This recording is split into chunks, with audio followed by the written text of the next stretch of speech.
Hi friends, welcome to அம்மாவின் சமையலறை கோயம்புத்தூர் சமையல். வாங்க இன்றைக்கி வாழைத்தண்டு கூட்டு எப்படி செய்யலான்னு சொல்லி பார்க்கலாம். நம்மள பல பேர் வாழைத்தண்டு கட் பண்ணுறதுக்கு கஷ்டப்பட்டுட்டு வாழைத்தண்டே வாங்குறதில்ல.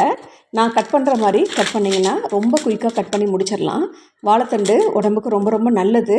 அதனால் நான் எப்படி கட் பண்ணுறேனோ அதே மாதிரி கட் பண்ணுங்கள். இப்படி ரவுண்டாக கட் பண்ணி தண்ணியில் போட்டு வச்சுக்கோங்க. ஒரு பாத்திரத்தில் தண்ணி எடுத்து வச்சுட்டு அதில் இப்படி கட் பண்ணி போட்டுக்கோங்க. கட் பண்ணும்போது நார் வரும், அந்த நாரை கையில் சுற்றிக்கலாம். இப்படி எல்லா வாழைத்தண்டையும் கட் பண்ணி தண்ணியில் போட்டுக்கோங்க. தண்ணியில் போட்டு வைக்கிறது எதுக்குன்னா அப்போ தான் கருக்காமல் இருக்கும். இதை நல்லா கழுவிட்டு தண்ணியை வடிச்சிட்டு வந்துடுங்க. இப்படி இருக்கிற மாதிரி விளிம்பு இல்லாமல் இருக்கிற மாதிரி ஒரு பாத்திரத்தை எடுத்துக்கோங்க. அதை வச்சு இதே மாதிரி நான் தட்டுற மாதிரி தட்டினீங்கன்னா ரொம்ப குயிக்காக 1 நிமிஷத்துலேருந்து 2 நிமிஷத்துக்குள்ளே அவ்வளோ வாழைத்தண்டையும் நம்ம கட் பண்ணி முடிச்சிடலாம். நான் பண்ணுற மாதிரியே நீங்களும் ஒரு தடவை ட்ரை பண்ணி பாருங்கள். வாழைத்தண்டை ரொம்ப குயிக்காக கட் பண்ணிடலாம். அடிக்கடி இது மாதிரி கட் பண்ணிங்கன்னா அடிக்கடி உங்கள் வீட்டில் செய்வீங்க வாழைத்தண்டு. கிட்னி ஸ்டோன் இருக்கவங்களுக்கெல்லாம் வாரத்தில் ஒரு நாள் கண்டிப்பாக வாழைத்தண்டு செஞ்சு கொடுக்கலாம். ஒன்று கூட்டு பண்ணி கொடுக்கலாம், இல்லை பொரியல் பண்ணி கொடுக்கலாம், இல்லை ஜூஸு, அது மாதிரி வாழைத்தண்டில் அடிக்கடி அவங்களுக்கு செஞ்சு கொடுக்குறதுனால அந்த கிட்னி ஸ்டோன் அவங்களுக்கு திரும்பவும் வராது. சின்னதாக இருந்தாலும் அதுக்கு வந்துடும்.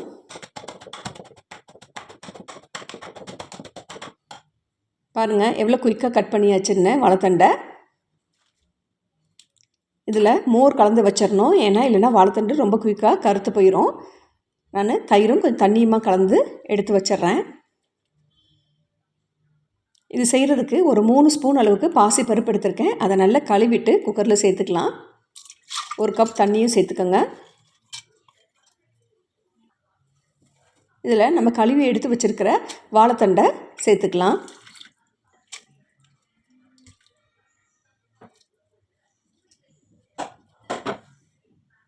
1/4 ஸ்பூன் மஞ்சள் தூள், 1/4 ஸ்பூன் அளவுக்கு சீரகம், உப்பு, ஒரு 3 பச்சை மிளகாய், 2 தக்காளியை கட் பண்ணி சேர்த்துக்குங்க. குக்கரை மூடி ஒரு விசில் கூட விட வேண்டாம். விசில் வர்றதுக்கு முன்னாடி குக்கரை ஆஃப் பண்ணிடுங்க. அடுப்பில் கடாய் வச்சு 2 ஸ்பூன் அளவுக்கு தேங்காய் எண்ணெய் விட்டுக்குங்க. கடுகு போட்டு தாளிச்சிடலாம். வெங்காயமும் பூண்டையும் நான் தட்டி எடுத்து வச்சுருக்கேன். இது மாதிரி தட்டிட்டு சேர்த்தோன்னா டேஸ்ட் நல்லாயிருக்கும்.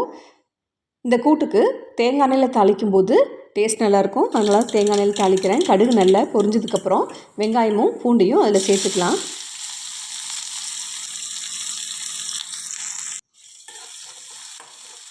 நல்லா வதக்கி விட்டுருங்க. இதோட ஒரு கொத்து கருவேப்பிலையும் சேர்த்துக்கலாம்.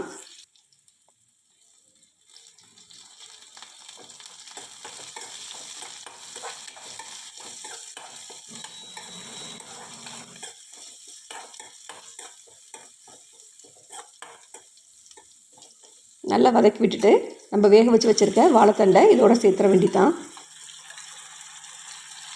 வாழைத்தண்டு நான் விசில் வர்றதுக்கு முன்னாடியே ஆஃப் பண்ண சொன்னேன். ஏன்னா ஒரு விசில் வந்துட்டால் கூட குழஞ்சிடும். அதனால் விசில் வர்ற ஸ்டேஜுக்கு முன்னாடியே ஆஃப் பண்ணிடுங்க.